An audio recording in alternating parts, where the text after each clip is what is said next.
Setelah Anies Baswedan dideklarasikan Nasdem sebagai capres, siapa nama berikutnya?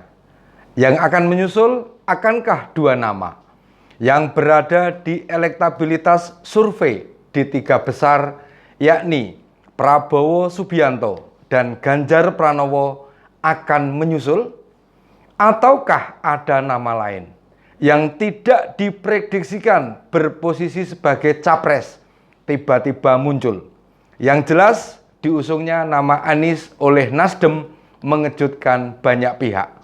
Karena nama Anies selama ini dipersepsikan publik hanya mengandalkan tata kata dibanding tata kota.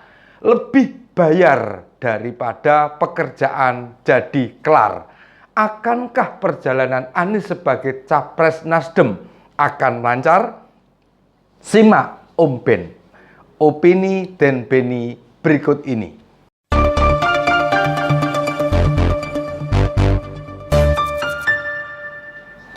Meski hanya bermodal 10% kursi di DPR, Surya Paloh sepertinya yakin, sangat yakin, bakal memperoleh dukungan parpol lain.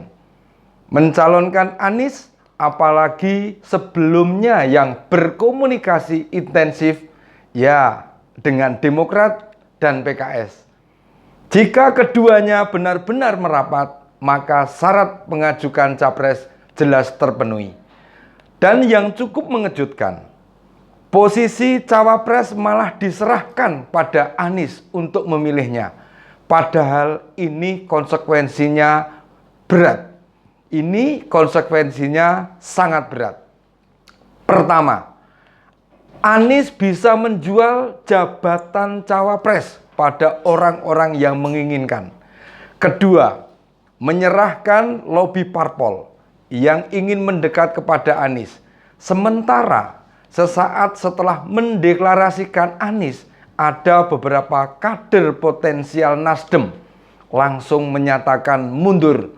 Niluh Jelantik, Ketua Departemen Bidang UMKM DPP, mantan Ketua DPW, Gerakan Restorasi Pedagang dan UMKM, Garpu Nasdem, Sulawesi Utara, Fredrik Didi Roa Lumalinte, Anak Agung Ngurah Panji Astika, Wakil Ketua Bidang Hubungan Eksekutif di DPW Nasdem Bali, mengundurkan diri.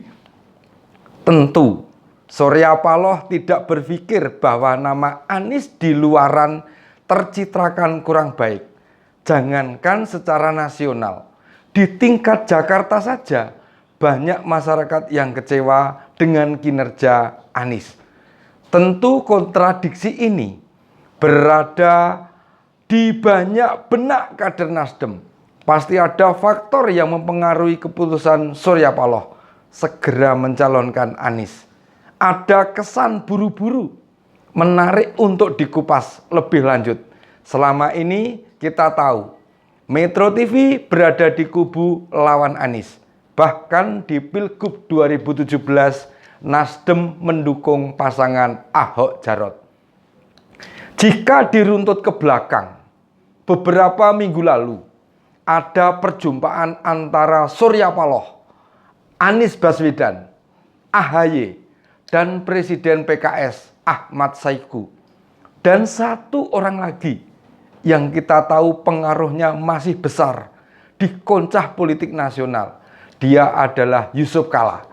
Meski sudah jarang berbicara politik, mantan Ketua Umum Golkar ini kiprah dan perannya di perpolitikan nasional masih diperhitungkan. Sama seperti Tommy Soeharto, Tutut, Luhut Binsar, Erick Thohir, dan lainnya.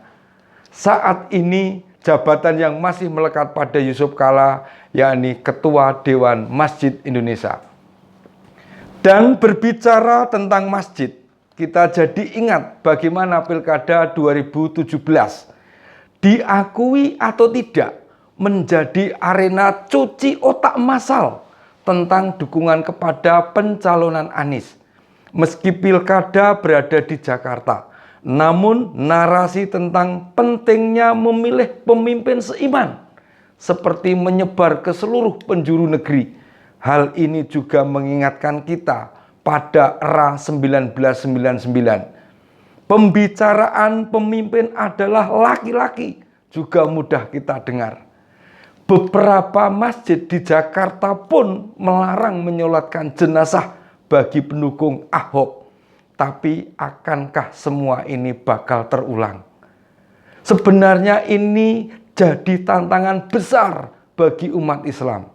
Apakah akan membiarkan tempat ibadah bagi kampanye mendukung calon presiden, termasuk MUI, Muhammadiyah, NU, dan berbagai ormas Islam lainnya?